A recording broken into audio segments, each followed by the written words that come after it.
ನಮಸ್ಕಾರ ಸ್ನೇಹಿತರೆ. ಒಂದು ಒಳ್ಳೆ ಸುಭಾಷಿತ ಕೇಳಿ, ಎಷ್ಟು ಚೆನ್ನಾಗಿದೆ. ಇದು ಕತ್ತೆಯಲ್ಲಿರುವ ಕೆಲವು ಒಳ್ಳೆಯ ಗುಣಗಳನ್ನ ನಾವು ಅಳವಡಿಸ್ಕೊಂಡ್ರೆ ಎಷ್ಟು ಸಂತೋಷವಾಗಿರ್ಬೋದು ಅಂತ.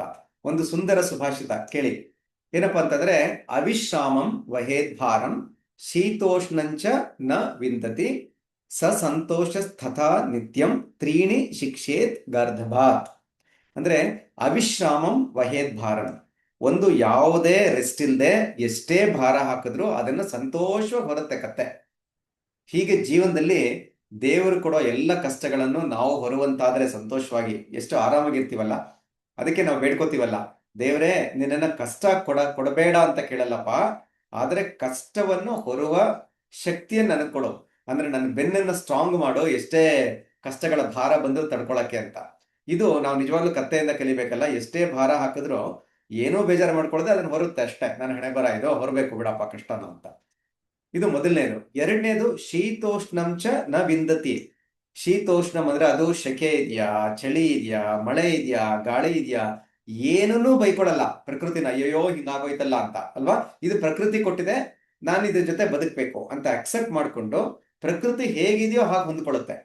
ನಾವು ನೋಡಿ, ಒಂದ್ ಸ್ವಲ್ಪ ಶೆಕೆ ಜಾಸ್ತಿ ಆದ್ರೆ ಅಯ್ಯೋ ಎಷ್ಟೊಂದು ಶೆಕೆ ಕಷ್ಟಪಡ್ತೀವಿ, ಸ್ವಲ್ಪ ಮಳೆ ಬಂದ್ರೆ ಮಳೆ ಜಾಸ್ತಿ, ಚಳಿ ಆದ್ರೆ ಚಳಿ ಜಾಸ್ತಿ, ಬೈಕೊಳ್ಳೋದ್ರಲ್ಲೇ ಜೀವನ ಕಳೆದು ಬಿಡ್ತೀವಲ್ಲ. ಅದ್ರ ಬದಲು ಪ್ರಕೃತಿ ಇರೋದೇ ಹೀಗೆ, ನಾವು ಅದಕ್ಕೆ ಹೊಂದ್ಕೋತಾ ಇದೀವಿ ಅಂದ್ರೆ ಯಾವಾಗ್ಲೂ ಸಂತೋಷವಾಗೇ ಇರ್ತೀವಿ ಅಲ್ವಾ ಸ್ನೇಹಿತರೆ. ಮೂರನೇದು, ಸ ಸಂತೋಷ ಸ್ಥತ ನಿತ್ಯಂ. ಇದು ತುಂಬಾ ಮುಖ್ಯ. ನಿತ್ಯಂ ಯಾವಾಗ್ಲೂ ಸ ಸಂತೋಷ ಸ್ಥತ ಅಂದ್ರೆ ಏನಿದೆಯೋ ಅದರಲ್ಲಿ ಕಂಟೆಂಟೆಡ್ ಅಂಡ್ ಹ್ಯಾಪಿ ಲೈಫ್ ಅಂತ. ಏನಿದೆಯೋ ಅದರಲ್ಲಿ ದೇವರು ಕೊಟ್ಟಿದ್ದಾನೆ, ಸಂತೋಷವಾಗಿರೋಣ ಅಂತ. ಏನು ಕೊಟ್ಟಿದಾನೋ ದೇವರು ಅದರಲ್ಲಿ ಯಾವಾಗ್ಲೂ ಸಂತೋಷವಾಗಿರುತ್ತೆ. ಟೈಮ್ ಸಿಕ್ದಾಗೆಲ್ಲ ಏನೋ ಮೇಯ್ಕೊಂಡು ನಿಂತಿರುತ್ತೆ. ಕರೆಕ್ಟ್ ಅಲ್ಲ?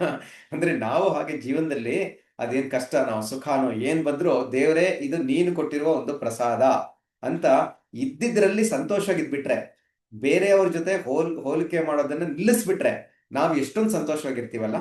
ಈ ಮೂರು ತ್ರೀಣಿ ಶಿಕ್ಷೆ ಗಾರ್ಧಬಾತ್. ಈ ಕತ್ತೆಯಿಂದ ಈ ಮೂರು ಗುಣಗಳನ್ನ ನಾವು ಅಳವಡಿಸ್ಕೊಳ್ಬೇಕು ಅಂತ ಸುಭಾಷಿತ ಹೇಳುತ್ತೆ. ಎಷ್ಟೊಂದು ಚೆನ್ನಾಗಿದೆಯಲ್ಲ ಸ್ನೇಹಿತರೆ. ಒಂದು, ಕಷ್ಟನೋ ಸುಖನೋ, ಏನ್ ಭಾರ ಬಂದಿದೆಯೋ ಏನ್ ಕಷ್ಟ ಬಂದಿದೆಯೋ ಅದನ್ನ ನಾವು ಆ ವಹಿಸ್ಕೊಂಡು ಹೋಗ್ಲೇಬೇಕು. ಅದನ್ನ ನಾವು ತಡ್ಕೊಳ್ಳೇಬೇಕು. ಎರಡನೇದು, ಚಳಿನೋ ಶೆಕೆನೋ ಗಾಳಿನೋ ಪ್ರಕೃತಿ ಏನಿದೆಯೋ ಅದಕ್ಕೆ ಹೊಂದ್ಕೊಂಡು ಹೋಗ್ಬೇಕು.